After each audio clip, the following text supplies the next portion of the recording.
recevons Ibrahima Tamega qui a fait le déplacement depuis la ville d'Angers. C'est le président de l'association Fasodin, qui sont un peu visibles sur la toile malienne. Bonjour Ibrahim Tamega. Bonjour. On vous appelle le A. Donc merci au A d'être venu sur le plateau de Rebelle Pacifique. Vous êtes président de Fasodin. Depuis combien d'années Fasodin existe? Bonjour et merci à Rebelle Pacifique de m'avoir permis de m'exprimer sur la tribune de votre média. Fasodin existe depuis 2012. C'est un mouvement qui a vu le jour suite aux événements que nous avons connus depuis la rébellion et aussi les coups d'État, des événements majeurs qui ont eu lieu. C'est à partir de là que nous avons jugé nécessaire de mettre en place un mouvement citoyen qui fonctionne en réseau, une dynamique d'association qui existe dans plusieurs villes de France et aussi au Mali. L'idée, c'est de permettre aux citoyens de donner son point de vue, de proposer, de critiquer et de faire tout ce qu'il peut pour aussi apporter sa pierre dans la construction de l'édifice. Et vous êtes combien d'adhérents à ce jour? À ce jour, comme je disais, vu que l'association existe dans plusieurs villes, à Angers, elle existe en association, au Mans en association, à Bamako, à Kita, à Oussouidian dans le cercle de Baflabé. Donc ça veut dire que si on prend toute cette dynamique de bureau, on peut compter entre 100 et 200 personnes de membres qui sont impliqués dans des structures. Mais sinon, je vois que vous avez un groupe de discussion sur les réseaux sociaux et je vois qu'il y a quand même des milliers de gens. Aujourd'hui, il y a combien de gens qui suivent sur la toile le mouvement Fasodin? Écoutez, quand on compte le nombre de membres souvent dans les groupes, ça reste toujours sur les réseaux sociaux, donc il y a une dimension virtuelle quand même. Mais à ce jour, Fasodin est suivi à travers son groupe de discussion par plus de 16 000 membres. Et nous avons aussi des amis ailleurs et nous n'utilisons pas que Facebook pour bien entendu communiquer par rapport au Mali. Très bien. Aujourd'hui, donc, vous dites que le but de Fasodin, c'est de pouvoir militer de façon citoyenne, donc à travers la critique, la proposition. Donc, ça veut dire que vous avez un avis sur un peu sur tout. Aujourd'hui, comment vous voyez la conduite, comment vous voyez le Mali? Je pense que pas seulement les Fasodins, tous les Maliens qui portent ce pays dans le cœur pensent aujourd'hui et le savent bien que notre pays, malheureusement, se porte très mal. Il se porte mal depuis des événements que nous avons connus, comme je disais, depuis 2012. Bien entendu, avant aussi, le Mali allait mal. Et nous pensons qu'il est mal, il va mal. Ce sont aussi des fils de ce pays qui l'ont amené dans cette situation-là. Et bien sûr, on peut dire aussi des ennemis du Mali. Il va mal et nous ne resterons pas sur ce constat-là. Il est question pour nous de nous impliquer, de proposer, comme je disais, pour faire en sorte que les attentes du peuple malien face aux défis à relever aujourd'hui puissent être atteints. Les défis sont énormes, ils sont d'ordre sécuritaire, ils sont aussi d'ordre de l'intégrité territoriale du Mali qui est aujourd'hui remis en cause par des groupes armés, des groupes terroristes ou affiliés à des organisations terroristes, souvent même des fils égarés de la nation qui ont pris des armes contre leur propre pays. Donc le pays va mal, mais ces fils dignes qu'ils sont debout, hommes et femmes, pour faire en sorte que le Mali ne reste pas à terre, qu'il se relève le plus tôt possible. C'est pour ça que nous gardons espoir et nous regardons l'avenir avec une certaine forme d'espoir. On le sait tous aujourd'hui que l'avenir du Mali, vous parlez d'avenir, l'avenir du Mali se joue en ce moment à Alger, et donc à travers des discussions qui se déroulent dans ce pays-là, qui ne fait pas partie du Mali.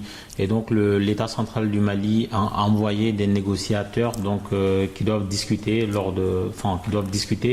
avec des représentants de ceux qui ont pris les armes au nord du Mali pour trouver une solution pour l'avenir commun à cet espace géographique. Comment vous voyez ces négociations-là dans le principe et comment vous le voyez se dérouler hors du territoire malien? Nous, notre vision et position par rapport aux groupes armés et aux négociations à Ouagadougou comme à Alger ne souffre d'aucune ambiguïté. Nous avons toujours dit et nous continuons à avancer cette position que la nation malienne n'a pas à se mettre à genoux face à des fils égarés. Des voyous armés qui ne représentent absolument personne, aucun village, aucune communauté, qui ont pris des armes contre nous, et il se trouve que des forces obscures ou étrangères nous obligent à aller discuter avec eux. Quand je regarde la situation au Mali, je suis triste pour l'Afrique. C'est un peu le même dessin. On déstabilise des pays, on crée des groupes, on les monte de toutes pièces, on oblige des nations à négocier avec des groupes armés, souvent pour des objectifs de les diviser, de les déstabiliser. Ce qui se passe au Mali aujourd'hui est l'illustration aussi de la volonté de certains de déstabiliser tout le Sahel et aussi de mettre une forme de mainmise sur ce continent-là. Donc je pense que les accords actuellement, les négociations actuellement en cours, la position de Faso Déon c'est clair, nous pensons qu'il faut mettre l'accent sur la légitimité de ceux qui sont là-bas. Qui représente qui vraiment? Nous pensons que les autorités maliennes ont envoyé des représentants qui discutent au nom du Mali. Ils sont en face des groupes armés, malheureusement qui ne représentent personne. Qui nous ont obligés à aller discuter avec eux?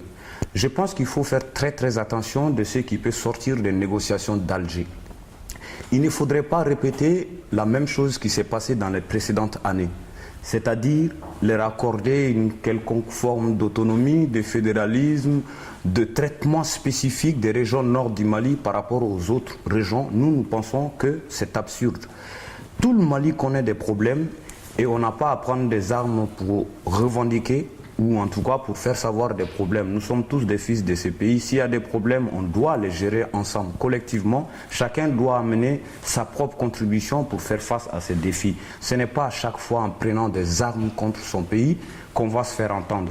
Donc quand je dis que pour nous, il faut faire attention à ce qui va se décider à Alger, comme la troisième phase des négociations vient de reprendre, je pense qu'il ne faudrait en aucune manière, même si les bases sont claires, accorder, et nous mettons en garde tout le monde, accorder une quelconque forme d'autonomie, d'indépendance, de fédéralisme, encore moins de cette notion de flou de décentralisation poussée.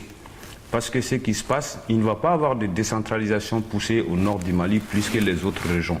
Sikasso contribue à l'agriculture fortement au Mali, il contribue à l'économie. Kaye apporte de l'or et d'autres ressources minières.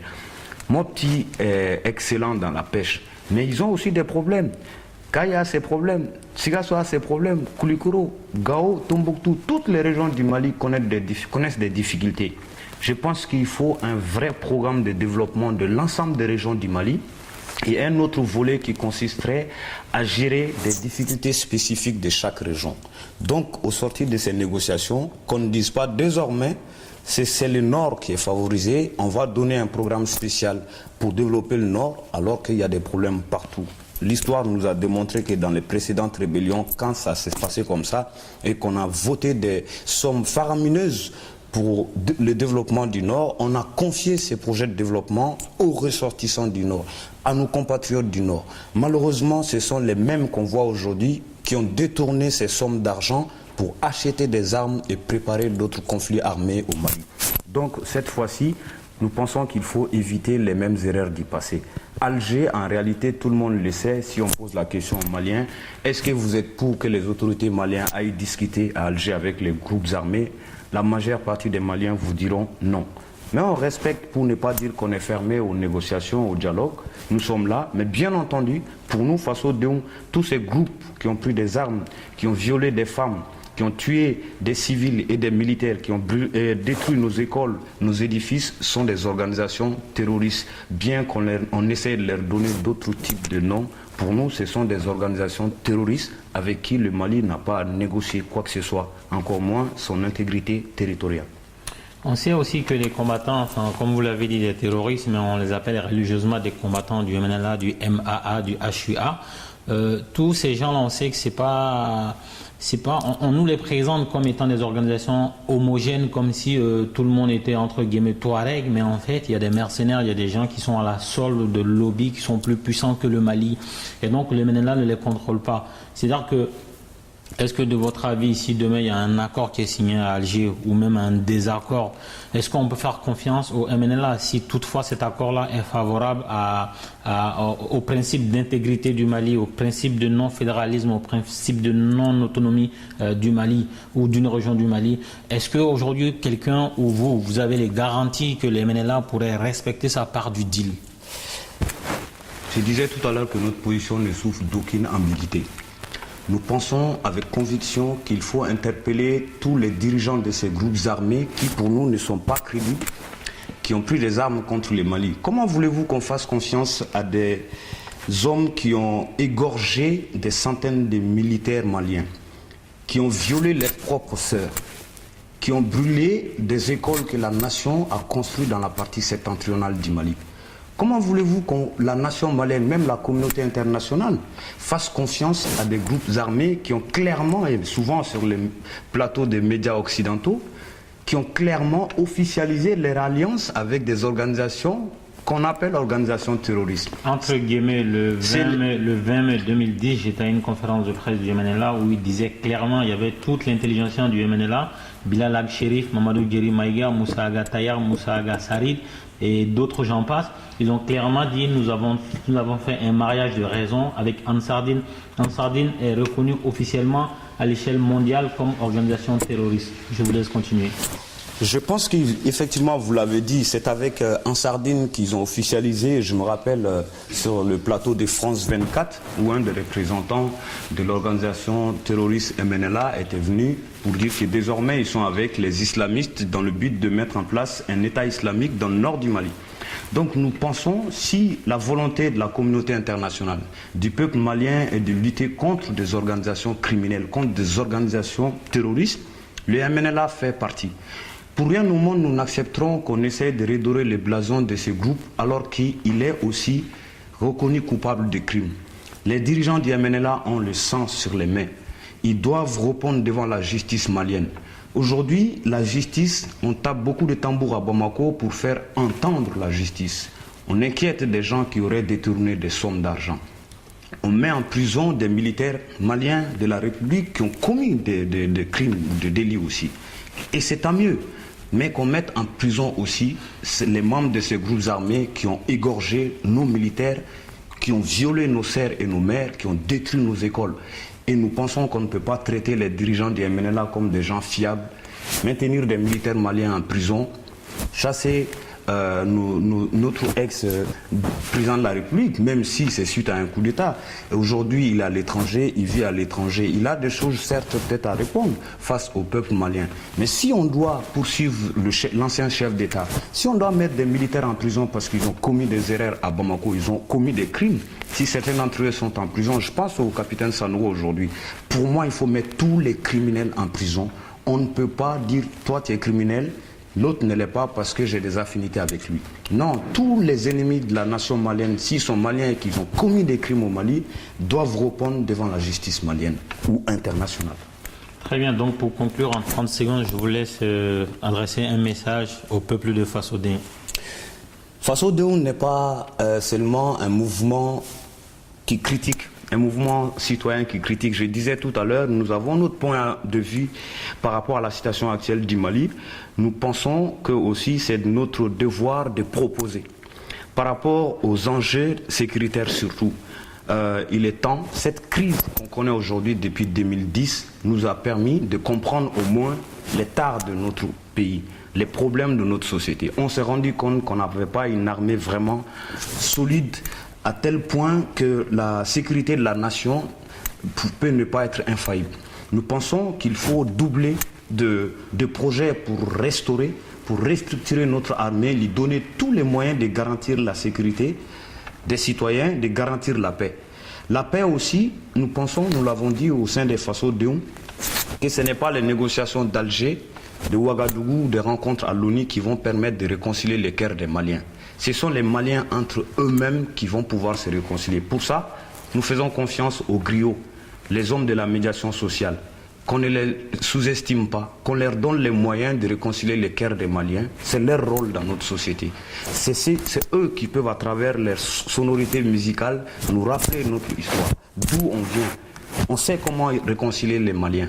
Donc, les grandes rencontres à Ouagadougou, à Alger, souvent pour nous farfelus, peut-être certes, ce sont des discussions qui vont nous permettre de se comprendre, mais nous pensons qu'il faut innover d'autres techniques. En plus, Faso Deum, comment dirais-je, porte des projets actuellement. Nous sommes en train de mobiliser du matériel scolaire et des manuels pour l'école des déficients auditifs de Kitakuru, l'EDAC à Kita. Que j'ai voulu visiter, je suis arrivé jusqu'à la porte avec ma caméra, mais ils étaétaient en vacances. Voilà, malheureusement. Mais je me pense que prochainement, vous aurez l'occasion avec votre équipe d'aller là-bas pour constater l'aide qu'on a, Faso Deum les aurait apporté. Actuellement, nous avons réussi à collecter plusieurs cartons de manuels scolaires qui sont à Angers. Et la fin du mois de novembre prochain, il y a un week-end citoyen par rapport à la situation du Mali que nous organisons. D'ailleurs, nous serons au plaisir d'accueillir Rebelle Pacifique à Angers. L'idée, c'est d'inviter des gens, des personnalités, des conférenciers, des projections ciné-débats sur ce qui se passe actuellement au Mali, donner la parole aux Maliens de la diaspora, aux amis du Mali, pour proposer. Et il y a plusieurs personnalités qui seront invitées. Nous aurons l'occasion de revenir là-dessus ici, si vous le souhaitez, sur Rebelle Pacifique. J'invite en tout cas tous les militants Faso Deum partout où ils sont, de se mobiliser et de ne pas oublier nos convictions. Le slogan principal de Faso Deum, c'est savoir différent mais complémentaire. Chacun d'entre nous a sa petite pierre à apporter pour la construction de l'édifice. Le Mali de demain, c'est nous, et nous faisons confiance à la nouvelle génération, qu'elle soit unie et solidaire. Merci Tamega, c'est un plaisir.